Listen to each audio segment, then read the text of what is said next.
GVMC ఉద్యానవన విభాగంలో అక్రమాలు జరిగాయి అని తెలుగు శక్తి ఆందోళన.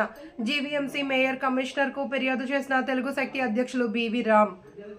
విశాఖపట్నం జిల్లా, ఆంధ్రప్రదేశ్ రాష్ట్రం మహావిశాఖ నగరంలోని సుందరీకరణ బాధ్యతలను చేపడుతున్న ఉద్యానవన విభాగంలో అక్రమాలలో దోషులు ఎవరో తేల్చి వారిపై చట్టపరంగా చర్యలు తీసుకోవాలి అని తెలుగు శక్తి అధ్యక్షుడు బివి రామ్ డిమాండ్ చేస్తున్నారు.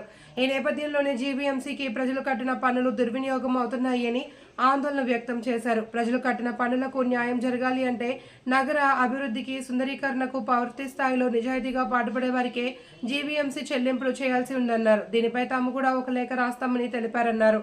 డాక్టర్ పప్పూర్ నికుంజ్, తెలుగు శక్తి యువత అభివృద్ధి సలహాదారు వంశీబాబు, బొల్లినేని వెంకటేశ్వరరావు తదితరులు కలిసిన వారిలో అన్నారు.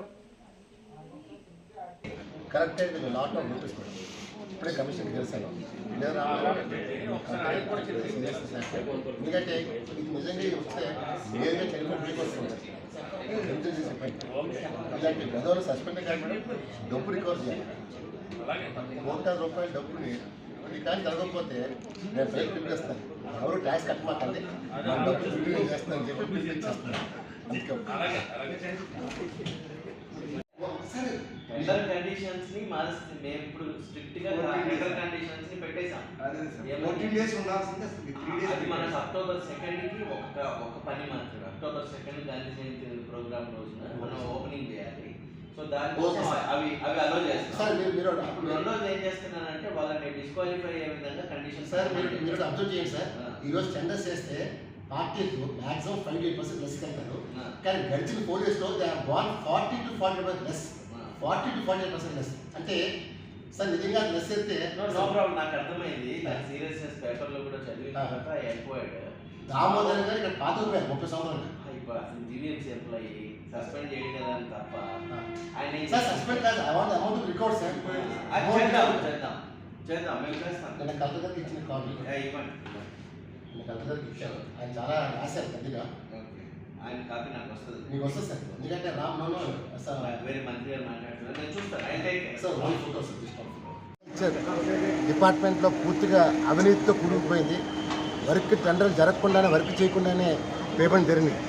దీన్ని ఎందుకంటే ఎవరైనా వర్క్ వచ్చినప్పుడు అగ్రిమెంట్ చేసినప్పుడు పార్టీ సంతకం పెట్టాలి. పార్టీ సంతకం పెట్టకుండా వాళ్ళ భర్త సంతకం పెట్టి కూడా ఇక్కడ డిప్యూటీ డైరెక్టర్ దామోదర్ అగ్రిమెంట్ చేశారు. అసలు పనులే జరగకుండా చేశారు. మేము ఒకటే కోరాం, ఏవైతే బిల్స్ జరిగినాయో ఆ డబ్బుంతా రికవర్ చేయాలని కోరుతున్నాం. అలాగే ఇది ఎందుకంటే జీవీఎంసీ డబ్బు ప్రజల డబ్బు, విశాఖ ప్రజలు కట్టిన ట్యాక్స్ డబ్బులతో వీళ్ళు డబ్బును దుర్వినియోగం చేస్తున్నారు.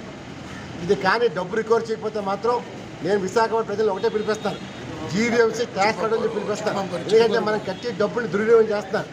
దీనిపైన విచారణ జరపాలి.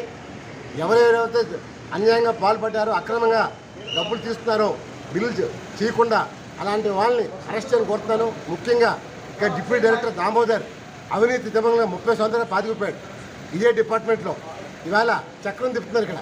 మరి ఆయన ఏదో మాట్లాడితే నాకు ముఖ్యమంత్రి గారి నెట్వర్క్ ఉందని చెప్పి మా మనుషులు బెదిరిస్తున్నారంట.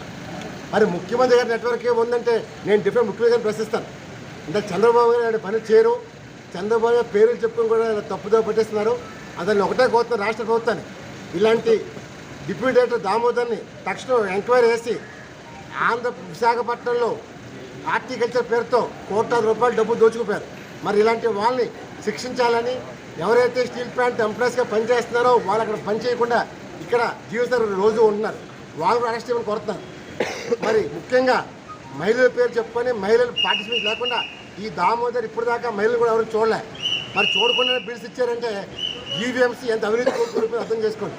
అంతేలా తక్షణం 45 గంటల్లో ఎంక్వైరీ జరిపించాలి. లేని పక్షంలో విశాఖ ప్రజలు జీవీఎంసీ ట్యాక్స్ని బాయ్కట్ చేయబోతున్నాం. మేము ట్యాక్స్ కట్టాలని చెప్పి మనం చేస్తాం. జై హింద్.